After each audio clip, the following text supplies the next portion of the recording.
Toronto Blue Jays have made multiple moves. They have made their first round of cuts as it pertains to the main squad of spring training. And as we inch closer and closer to the regular season, a couple of these moves may surprise you. To break that down, as well as discuss some rumors that are floating around surrounding a Jays star. Now the Jays are forced into an impossible decision. Stay tuned for all that in this episode. But before we get into it, if you're part of the percentage who aren't subscribed to the channel, this is the place to be for daily Jays content. We're on the road to 17,000 subscribers, so make sure to hit that subscribe button. Thank you guys again for your continued support. But today's a rare off day for the Toronto Blue Jays as it pertains to spring training games.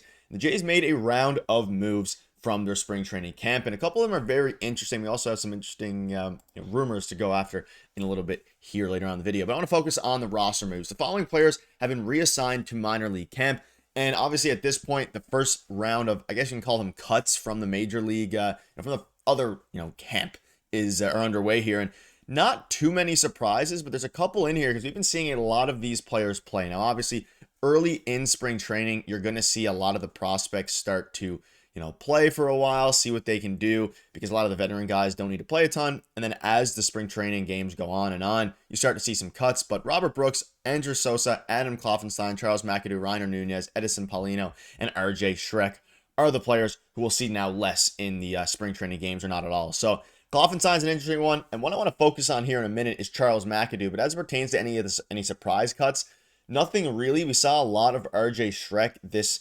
spring, and he looked pretty decent out there at times. But Charles McAdoo is one I want to focus on, and there's been some updated prospect rankings here, and we'll be covering that in a future video as well. But Charles McAdoo, among these players, is the guy who not necessarily is close to the MLB or anything like that, but has the highest upside as it pertains to prospects that aren't quite there yet. You can see how some of his updated grades grade out for Charles McAdoo. Again, these are MLB Pipeline's updated ones as of, I believe, a couple days ago from Keegan Matheson. Shout out to him. 45 hit, 55 power, 40 run, 50 arm, and 45 field. And we saw Charles McAdoo. He hit a home run in spring. And last season in A-plus ball, he had a 975 OPS. Now, he struggled at AA with the Toronto Blue Jays. Really rough, putting up a 600 OPS. But this is the guy you got back, the Jays got back, in the IKF trade. And I just want to take a minute to highlight him because we saw him play a lot in spring. And at times, he looked a little bit lost at the plate, striking out a fair bit. But at other times, he showed some of the power that we know he has. And obviously, we knew he was going to get cut. He hadn't really played a lot at coming off of A-ball and then, or I guess high A-ball and then, of course, AA. But this is a guy you definitely have to keep your eye on, especially because he is a third baseman and he's only 22 years old, but he was primarily playing third base for the Jays in spring, and he was getting pinch hit for, and he was, of course, pinch hitting a lot, and he got into a bunch of games. If he can start to replicate some of what he did in A-plus ball with the Pittsburgh Pirates, then it could be interesting going forward. Now, again, with New Hampshire, he struggled mightily, 186 batting average, but he's the Jays, I believe. He's a top 20 prospect for the Jays towards the tail end of that, I believe 16th overall prospect or something similar to that. So it's going to be interesting to see what happens with Charles McAdoo. Again, only 22 years old. His ETA is not till 2026, so the year after this year. Lots of time for him to develop, but he has the raw power. He has the ability to be good, and considering the fact that we got him back for IKF is a very good sign. And again, among others, let me know down below if there's any that surprise you besides him. A little bit surprised Charles McAdoo's gone, but at the same time, he's only 22. They want to give some other guys some playing opportunities, and as you can note here, which makes sense because we're battling it out all camp, Alan Rodin remains up, or Elvis Martinez remains up, so a lot of the Jays' actual top prospects remain up, and that's part of the reason why we're seeing a lot of these guys head out. Also, Adam Macko has been optioned to Triple-A Buffalo. Of course, he's dealing with a injury that's going to keep him out the majority of the next few months. So, and I believe most of the season as well. So we'll keep you up to date with that.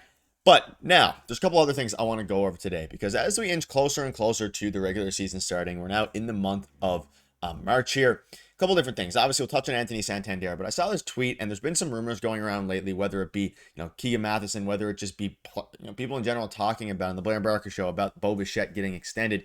You can see this here. The Jays should offer Bo Bichette 10 years, $250 million this spring. Two-time AL hits leader, 930 OPS at 21 years old, 29 home runs, 102 RBIs at 23, 128 OPS plus at 24. In 2023, Bo singled in his first bat of the season, and his average never dipped below 300 the rest of the year. Special player. And I wanted to bring this up because it's a very interesting point of conversation. And we've obviously been talking a lot on this channel about the Jays' lack of extension for Vladimir Guerrero Jr. because that's obviously the biggest issue with the Jays offseason. I mean, if you would have extended Vladdy, you could make an argument that it was at least an A- offseason with the addition of Santander, which we'll dive into in a little bit here.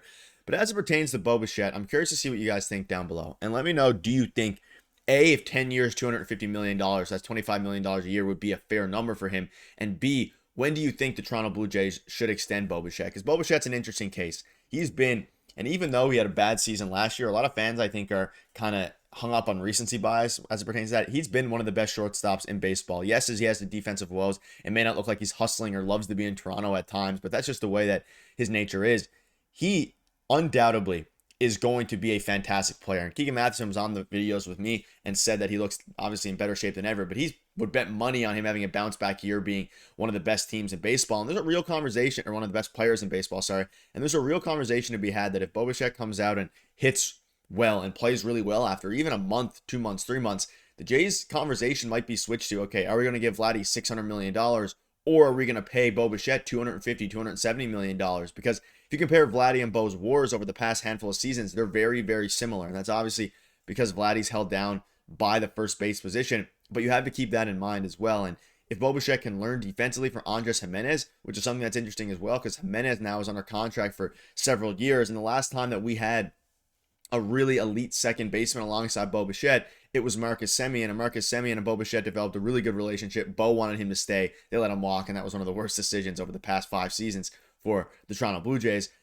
But it's interesting. I mean, 10 years, 250, it's reasonable because of his track record. I think the Jays are going to want to see what he does first this year, and it seems like Bo wants to test the open market, which of course is fair. It makes sense, but at the end of the day, I'm going to be very interested to see what Bo Bichette gets, and I do think a conversation is going to be had here very, very soon about not only Bo Bichette's future in Toronto, but as early as, the first half of the season, should the Jays extend Bo Bichette? Because Bo Bichette came out and said there hasn't been an extension offer, nothing like that. So it's going to be very interesting to see there. I just wanted to bring that up because the conversation's been on Vladimir Guerrero Jr., but if Bo Bichette comes out and has a great year, I mean, I think a lot of Jays fans just assume he's going to walk, but I think there's a real case to be made for the Jays, maybe paying Bo Bichette the $250 million that he earns, a Willy Adames type contract, 7 years, 186 or whatever it ended up being, and then spending some of that other money that Vladimir Guerrero Jr. would have gotten on someone else. I'm not saying to let Vladdy leave, or maybe they both play well and you extend both because they're both in contract years. They're both going to have the best years of their careers, you would assume. And we've yet to really see a year where Vladdy and Bo both have prime years. It's usually been kind of bouncing around. If there was a year to do it, it would be in the contract year, which both helps the Jays and hurts them when it comes to their negotiation contracts here. A couple other things before I wrap up. You can see this here. New Blue Jays reliever Jeff Hoffman wants the ball against the Orioles. I like the smoke. Obviously, Jeff Hoffman has struck out the side in yesterday's spring game. Has had a fantastic spring. He's going to be great. And they play the Orioles to start the season, so there's nothing I want to see more than Jeff Hoffman, who is going to be the Jays closer, according to Ben Nicholson-Smith, closing games for the Toronto Blue Jays against his former team. And it's going to be an interesting few weeks as we approach the season. I want to bring this up one more time as well here because this is a Fangraphs chart regarding the percentage of playing time that they project some of the players here. And I really like this chart because it kind of starts to, as we're now, again, John Schneider came out and said that we're going to start seeing regular season lineups and where everyone factors into lineups this week. They're off today, so I'd assume over the next 3 days, we're going to see that a lot. Seems that Santander and George Springer are going to, split time and left and right. Shortstop's going to be Bo. Second base is going to be Gimenez. Third base is the most interesting one here. They have Vladdy penciled in at 8%. You have Clement starting the season there at 37%, Orelvis 28%. I think there's a real world where you see some Will Wagner, you see some Orelvis Martinez. I want to see Orelvis DH against lefties if they don't go out and get another bat.